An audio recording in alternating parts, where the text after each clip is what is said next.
Abu Nawas mendengar ada ketua perampok yang terkenal sadis dan kejam. Dia mempunyai puluhan anak buah yang juga sadis. Mereka semua kerap melakukan aksi di tengah gurun pasir yang gersang jauh dari permukiman penduduk. Bagi siapa saja yang melewati daerah kekuasaan perampok sadis itu, maka akan bernasib sial, terutama rombongan kabilah yang membawa barang dagangan. Apabila ada yang berani menolak atau melawan saat dirampok, gerombolan perampok tersebut tidak segan-segan membunuhnya. Suatu ketika Tuan Hamid berencana pergi ke negeri seberang untuk membawakan pesanan yakni sebuah perhiasan emas. Namun ia ragu melakukannya, sebab harus melewati gurun pasir yang merupakan kawasan komplotan perampok sadis tersebut. Tuan Hamid pun bingung dengan situasi yang dialami. Sementara ia harus mengirim emas pesanan secepatnya. Setelah merenung agak lama, terlintas di benaknya sosok Abu Nawas. Semoga saja dia bisa membantuku,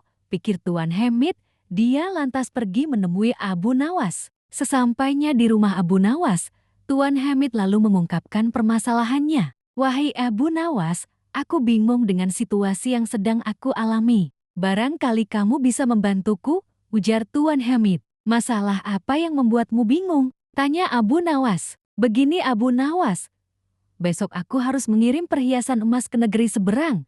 Tapi aku takut karena harus melewati gurun pasir yang menjadi tempat komplotan perampok sadis. Aku dengar siapapun yang melewati daerah itu pasti hartanya dirampok sampai ludes. Kalau menolak akan dibunuh, ucap Tuan Hamid. Menurutmu apa yang harus aku lakukan? Tanya Tuan Hamid mengimbuhkan. Sejenak Abu Nawas terdiam. Dalam hati ia berkata, mereka memang perampok yang sadis. Aku dengar tidak ada yang bisa selamat melewati daerah itu, kecuali dengan pertolongan Allah Subhanahu wa Ta'ala. Ya sudah begini saja Tuan Hamid, aku akan membantumu, biarkan aku yang melakukan tugas itu. Ucap Abu Nawas. Maksudmu, kau yang akan mengantar emasnya? Tanya Tuan Hamid. Benar Tuan Hamid, itu pun kalau Tuan mengizinkan, jawab Abu Nawas. Tentu saja Abu Nawas. Aku justru berterima kasih. Kalau kau berhasil menjalankan tugas ini akan aku beri hadiah, kata Tuan Hamid kegirangan. Singkat cerita berangkatlah Abu Nawas membawakan emas Tuan Hamid. Dia ikut rombongan kabilah besar yang sama-sama menuju negeri seberang. Saat tengah malam tiba, sampailah mereka di tengah gurun pasir yang merupakan daerah komplotan perampok sadis. Dari kejauhan Abu Nawas melihat ada gubuk kecil yang dihuni oleh satu orang, maka terlintaslah di benaknya sebuah ide untuk menyelamatkan emas yang dibawa. Sebelum dihadang para perampok, lebih baik aku titipkan emas ini kepada orang penghuni gubuk itu, pikir Abu Nawas. Ia pun segera memisahkan diri dari rombongan dan berjalan menuju gubuk itu.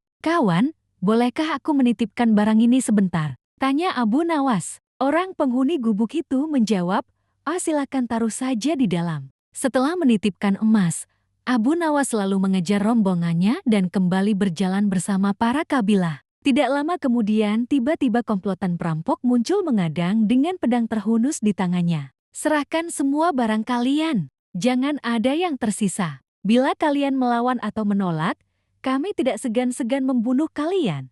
Ancam komplotan perampok sadis itu. Rombongan kabilah ini pun terpaksa memberikan semua hartanya karena ketakutan akan dibunuh. Sedangkan Abu Nawas yang tidak membawa apapun hanya digeledah dan luput dari aksi perampokan. Ketika semua barang dan harta berhasil didapatkan, komplotan perampok ini lalu pergi meninggalkan Abu Nawas dan rombongan. Alhamdulillah emas yang kubawa bisa selamat, ucap Abu Nawas dalam hati. Kemudian Abu Nawas berniat kembali mendatangi gubuk tempat menitipkan emasnya. Setibanya di sana terlihat komplotan perampok yang tadi beraksi juga berada di dalamnya. Celaka, ternyata aku salah. Orang yang aku titipi emas justru ketua perampoknya, kata Abu Nawas kecewa. Saat hendak pergi, ketua perampok melihat kehadiran Abu Nawas. Hai Tuan, kemarilah jangan takut, teriaknya. Sesaat Abu Nawas ragu dengan tawaran ketua perampok tersebut. Kalaupun aku lari, pasti akan mudah ditangkap oleh mereka dan bisa-bisa dibunuh.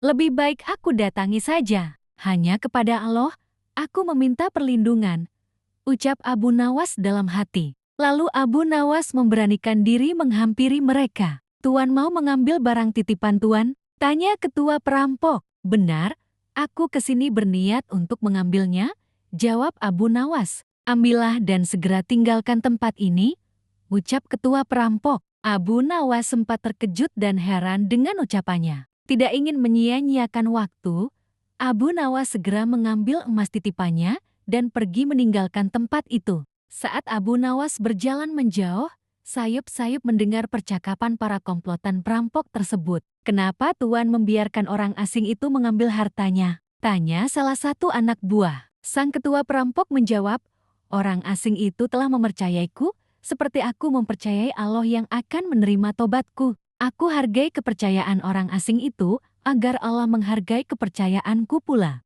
Mendengar hal itu barulah Abu Nawas tahu bahwa sebenarnya si ketua perampok adalah orang yang ingin bertobat. Walau alam bisawab.